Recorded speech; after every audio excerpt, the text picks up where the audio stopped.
খাগড়াছড়ির পাহাড়ে পাহাড়ে এখন জুমের ফসল ঘরে তোলার উৎসব চলছে। পাহাড়ের কোলে ধানের পাশাপাশি আদা, হলুদ, তিল, বরবটি, মরিচ, ভুট্টা সহ নানান জাতের ফসলের আবাদ করেন ক্ষুদ্র নৃগোষ্ঠীর মানুষ। এটাই জুম চাষ।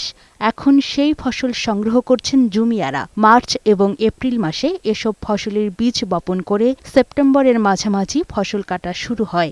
এখানে ফলন লাগাইছে, ধান লাগাইছে, মুরগা লাগাইছে, আর যে নানা রকম সবজি সবগুলা লাগাই দিছে আর কি। লাগাইছে হলুদ লাগাইছে, মিষ্টি কুমড়া লাগাইছে, এইগুলা সবগুলা ভালো হয়েছে। তারপর যে এটা কিছু খায়, কিছু বিক্রি করে, এই দিয়ে সংসার চালায়। জুম চাষে সেচ লাগে না, তাই উৎপাদন খরচ কম।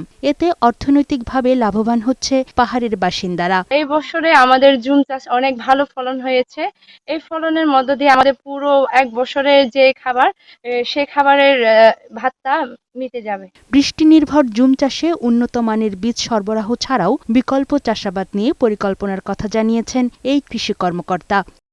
আমাদের স্থানীয় কৃষকরা আরো অনেক ধরনের ফসল করে থাকে, গম, ভুট্টা, সবজি, তারপর তিল, তিসি, এরকম অনেক ফসল তারা করে থাকে।